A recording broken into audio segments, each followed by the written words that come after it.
ke nomor yang berikutnya. Untuk nomor 6 dan nomor 7 ini bicara mengenai persamaan kuadrat. Sedangkan nomor 8 ini bicara mengenai fungsi kuadrat. Nomor 6, kita diminta untuk menentukan batasan nilai n agar persamaan kuadrat ini mempunyai akar-akar yang real. Nah, sebuah persamaan kuadrat mempunyai akar-akar yang real bila diskriminan dari persamaan kuadrat ini lebih dari atau sama dengan 0. Nah, diskriminan adalah B kuadrat min 4 kali A kali C. Jadi B kuadrat, B-nya di sini adalah min 2M, min 4 kali A, A-nya di sini adalah M min 3, dikali C, C-nya di sini adalah M. Lebih dari sama dengan 0. Nah, kita buka kuadratnya jadi 4M kuadrat, min 4M dikali M jadi min 4M kuadrat, min 4M dikali min 3 jadi plus 12M. Ini 0, habis. Jadi 12M lebih dari sama dengan 0 atau M lebih dari sama dengan 0. Nah, ini adalah batasan dari nilai M agar persamaan kuadrat ini mempunyai akar-akar yang real. Berikutnya nomor 7. Diketahui X1 dan X2 ini adalah akar-akar dari persamaan kuadrat X kuadrat tambah 2X min 1 sama dengan 0. Nah, di sini kita diminta untuk menentukan persamaan kuadrat yang baru yang akar-akarnya adalah X1 per 2X2 dan X2 per 2X1. Nah, kita misalkan ini adalah alfa dan ini adalah beta. Nah, kita akan menentukan alfa tambah beta ini sama dengan berapa dan alfa kali beta ini sama dengan berapa. Nah, kalau kita sudah mendapatkan nilai alfa plus beta dan alfa kali beta ini, kita masukkan ke dalam rumus X kuadrat min alfa tambah beta X ditambah alfa kali beta sama dengan 0. Nah, karena X1 dan X2 adalah akar-akar dari persamaan kuadrat ini, maka X1 ditambah X2 itu adalah min B per A. Berarti min 2 per 1, min 2. Dan X1 kali X2-nya adalah C per A, yaitu min 1 per 1, min 1.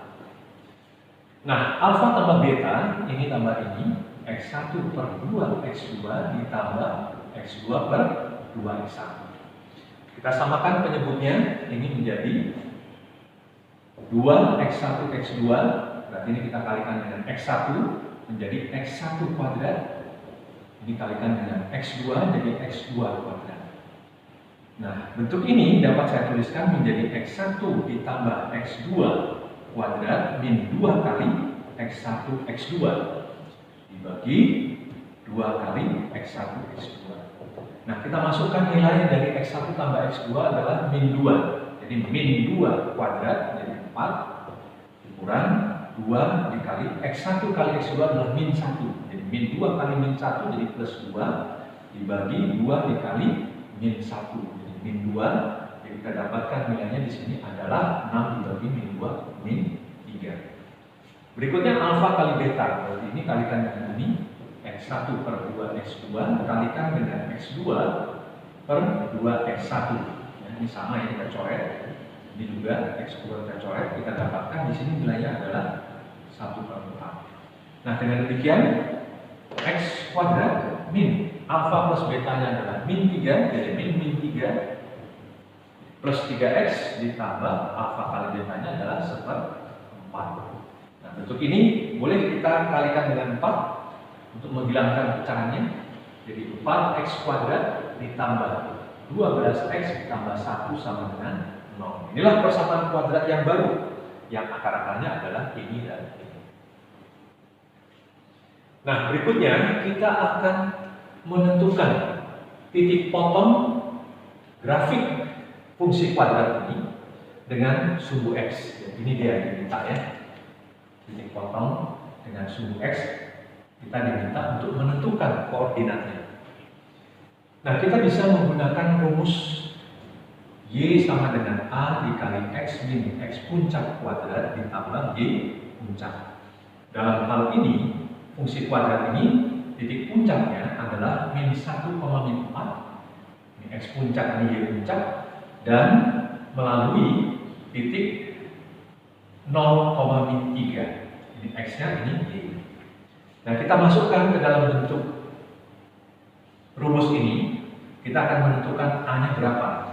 Jadi Y-nya di sini adalah min 3, X-nya di sini adalah 0, kurang X puncaknya adalah min 1 kuadrat ditambah dengan Y puncaknya adalah min 4. Ya, min 4-nya pindah ke sini, jadi 4 kurang 3, 1. Ini 1 kuadrat, 1 dikali A, berarti A-nya adalah 1. Nah, berarti fungsi kuadratnya adalah Y sama dengan 1 dikali dengan X ditambah 1 kuadrat ditambah min 4. Ya. Nah, kita diminta untuk menentukan titik potongnya dengan sumbu X. Berarti kalau memotong sumbu X, maka Y-nya adalah 0. Jadi Y-nya 0 di sini sama dengan X plus 1 kuadrat min 4. Demikian X plus 1 kuadrat sama dengan 4, atau X plus 1 sama dengan plus minus 2. Demikian kita dapatkan di sini X satunya adalah min 1 plus 2, 1, dan X yang kedua adalah min 1, min 2, min 3. Dengan demikian titik potong dengan sumbu X-nya adalah 1,0 dan min 3,0. Nah, demikianlah pembahasan nomor 6, 7, dan 8. Kita akan melihat pembahasan yang berikutnya, yaitu nomor 9 setelah. Pak Joko memiliki lahan pertanian seluas 8 hektar. Ia akan menanami lahan tersebut dengan tanaman padi dan jagung. Dari 1 hektar lahan yang ditanam padi, dapat dipanen 3 ton padi. Sedangkan dari 1 hektar lahan yang ditanam jagung, dapat dipanen 4 ton jagung. Pak Joko ingin memperoleh hasil panen tidak kurang dari 30 ton. Jika biaya menanam padi pada 1 hektar lahan adalah 500.000 dan biaya menanam jagung pada 1 hektar lahan adalah 600.000, maka biaya minimum yang harus dikeluarkan Pak Joko adalah. Nah, diketahui luas lahan 8 hektar.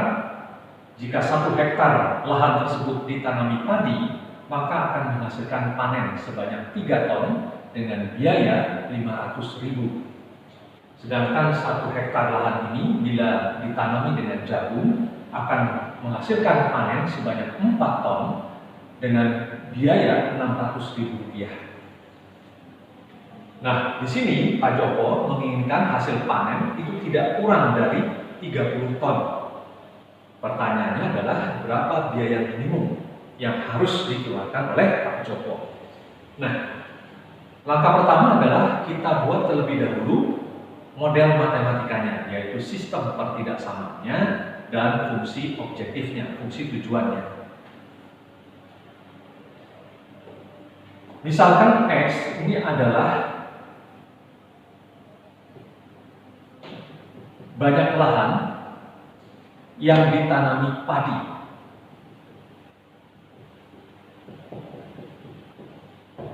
Sedangkan Y adalah banyaknya lahan yang ditanami jagung.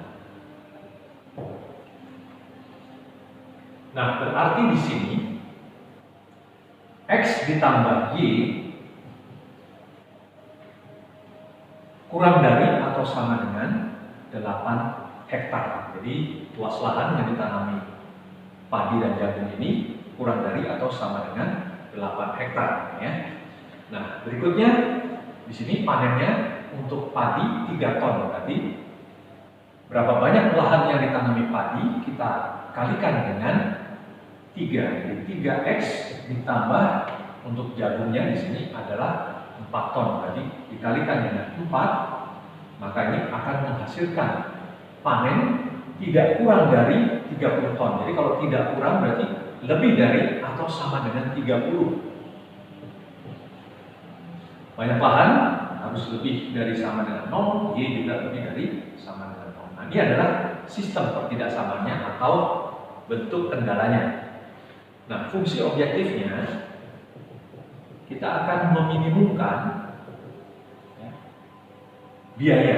biaya di sini 500.000 kita kalikan dengan X, jadi 500.000 kalikan dengan X dan 600.000 kalikan dengan Y.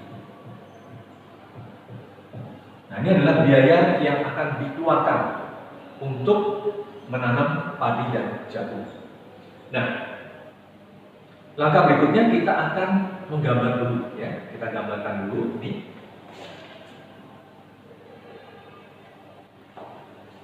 Kalau X-nya 0, Y-nya 8, kita ambil di sini misalkan 8.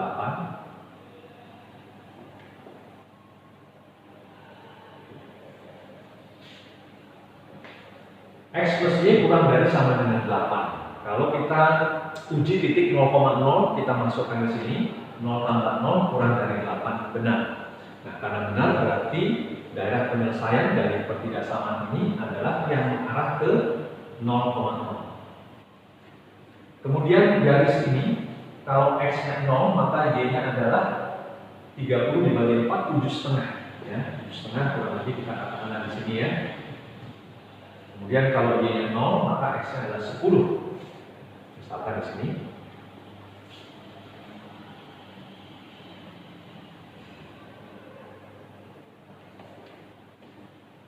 Nah, kalau kita uji titik 0,0, 0 ditambah 0 lebih besar dari 30, salah. Oleh karena itu penyelesaiannya untuk pertidaksamaan ini tidak mengarah ke 0,0 karena tadi kita masukkan titik 0,0 salah. Berarti kita harus menentukan ke arah yang sebaliknya. Berarti penyelesaiannya adalah ke arah yang menjauhi titik 0,0. Nah, supaya dua garis ini bertemu, saya pindahkan ya, garis ini, panah ini ke sini, panah ini sebelah sini. Nah, dengan demikian kita mengetahui bahwa mereka bertemu di daerah ini. Berarti inilah daerah penyelesaiannya, daerah penyelesaian dari sistem pertidaksamaan. Sini X lebih dari sama dengan 0 dan Y lebih dari sama dengan 0. X lebih besar dari 0. Nah, titik pojoknya di sini adalah 0,8, 0,7,5 dan titik ini. Kita belum tahu ini titiknya berapa. Kita eliminasi bentuk persamaan. Bentuk persamaan itu, jadi X plus Y sama dengan 8 dan 3X plus 4Y sama dengan 30. Kita kalikan 3 ya, kita kalikan 3, ini kita kalikan 3.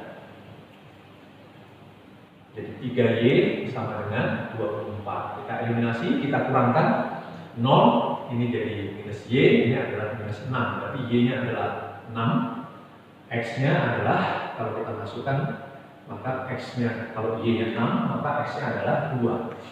Jadi titiknya 2,6. Ini adalah titik 2,6. Nah, ketiga titik pojok ini kita substitusikan, kita masukkan ke dalam fungsi ini. Maka kita dapatkan di sini untuk F 2,6, 2 kali 500.000 1 juta ditambah 6 kali 600.000 3,6 juta. Kita dapatkan di sini 4,6 juta. Kemudian kita masukkan titik 7, 0,7,5, X-nya 0 sini, 7,5 kita kalikan dengan 600.000, kita dapatkan di sini 4,5 juta. Nah, titik ini tidak perlu kita masukkan karena kita tahu nilainya pasti akan lebih minimum yang 7,5. Dengan demikian cukup kita bandingkan dua hasil ini, maka yang minimum adalah 4,5 juta. Nah, inilah penyelesaian dari bentuk program linear ini, yaitu biaya minimum yang harus dikeluarkan oleh Pak Joko bila ingin menanam padi dan jagung pada lahan sebanyak 8 hektar. Nah, demikianlah video pembelajaran kita kali ini untuk mempersiapkan diri kita menghadapi ujian nasional. Nah, kita akan belajar lagi pada video-video yang berikutnya. Ada 40 soal yang akan kita selesaikan bersama. Nah, sampai jumpa pada video pembelajaran yang berikutnya.